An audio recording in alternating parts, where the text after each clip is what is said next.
We are often asked, when is the best time to visit Israel? Interestingly, the answer revolves around the 4 seasons: spring, fall, summer, and winter.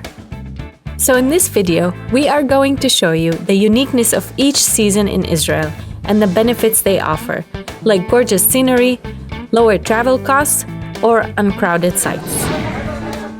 Let's get started. To make this easier, we're going to divide the seasons into 2 groups: the high tourist seasons and the low tourist seasons.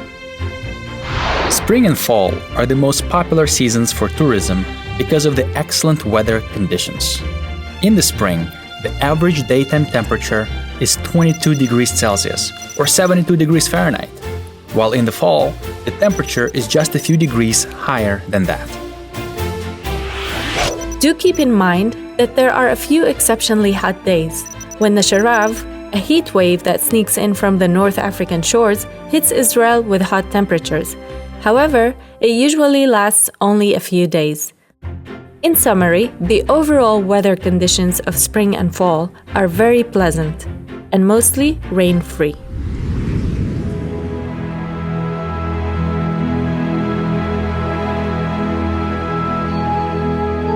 The spring is one of the most beautiful seasons to visit Israel because it offers blooming fields of flowers and green pastures that cover the entire north region.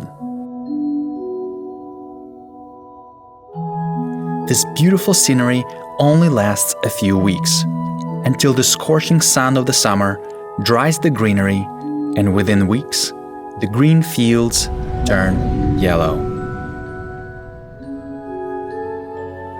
By the end of the summer, they take on even a deeper yellow color, and remain so until winter, when the grass begins to grow, and by the early months of the next spring, the fields are covered with green again, and the cycle repeats.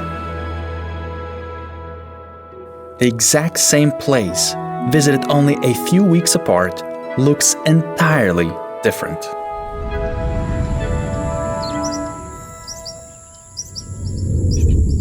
The drawbacks of these seasons are the high travel costs, crowds, and holidays. According to the Central Bureau of Statistics, these seasons see almost twice more tourists than the rest of the year. The land of Israel is very small, so a difference between having 200,000 tourists in a single month and 400,000 tourists can be strongly felt while visiting the famous sites. This influx of tourists drives the prices of airfare and accommodations higher, making these months to be the most expensive for travel. The prices can go as high as double comparing to the rest of the year. The last thing to mention about the high tourist seasons is the holidays. The fall holidays and the spring holidays affect the operation hours of the tourist sites, stores, and public transportation. For example, on Yom Kippur, a religious observation day, the public roads close in many parts of the country and literally become pedestrian sidewalks. But it only lasts one day and usually falls on the month of September.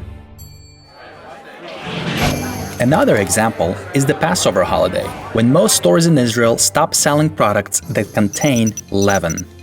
This holiday usually takes place in April and lasts a whole week, which means no bread or the delicious pita for possibly the entire duration of your trip. The good news, though, is that you can still find a non-kosher store in certain cities, like Nazareth, where you can still buy products with leaven. And then there are the low tourist seasons. Summer can get extremely hot, and winter can get rainy and chilly. That's why there are twice less tourists visiting the land during these months. Summer is very hot and entirely rain-free. This is nice. With consistent average temperatures of 30 degrees Celsius or 86 degrees Fahrenheit. Certain places in Israel, like the Galilee Lake, can have sustained temperatures of 37 degrees during the daytime, which is over 100 degrees Fahrenheit. And in places like the Jordan Valley, the Dead Sea, or Eilat, it is common to see the temperatures climb up to 45 degrees Celsius, or 110 degrees Fahrenheit, and sometimes even higher. Don't do that! But it feels nice. Winter in Israel is rather mild. In most places, the temperatures stay well above the freezing point, at an average sustained temperature of 13 degrees Celsius or 55 degrees Fahrenheit. Only on Mount Hermon, which is the highest mountain in Israel, the temperatures can drop a little below the freezing point and you can find snow. And occasionally, even a snowstorm.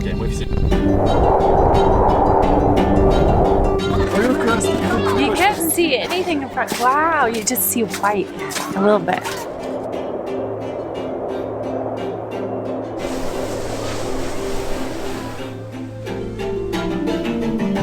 While there is snow on Mount Hermon, driving a few hours south brings you to a much warmer climate, where you can enjoy a pleasant day, and if you're courageous, even take a swim in the salty waters of the Dead Sea. Feels refreshing. It's not warm, but it's wonderful. I think we can definitely make it if it's like middle of the day. It's perfect. Yeah? Okay. Yeah. But keep in mind that winter days are short.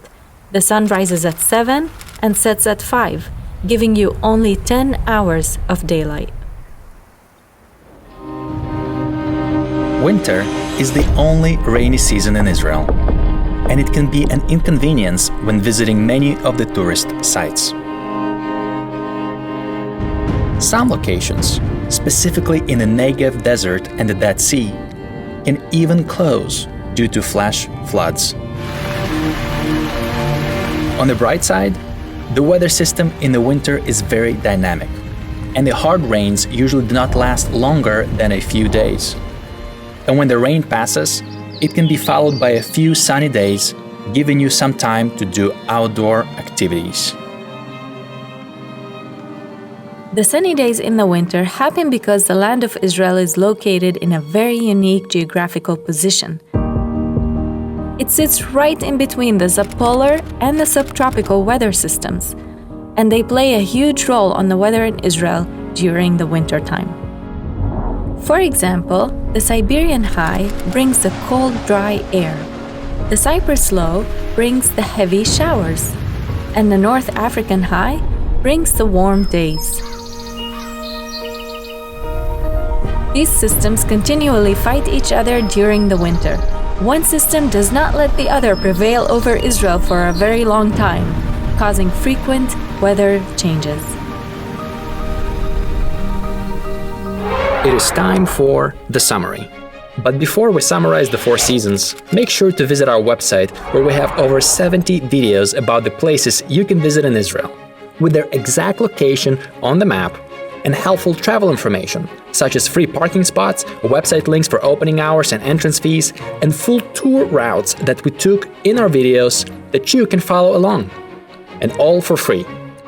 And if you would like to receive exclusive updates from Israel, make sure to sign up at the bottom of the page.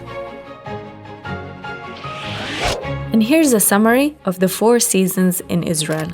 Spring and fall offer the best weather conditions with beautiful picturesque views. However, there are twice more tourists, so the waiting lines are long and the sites are crowded. The travel costs are high, and there are many holidays that pose limitations on working hours of sites, stores, and transportation. Summer and winter offer lower travel costs and twice smaller crowds.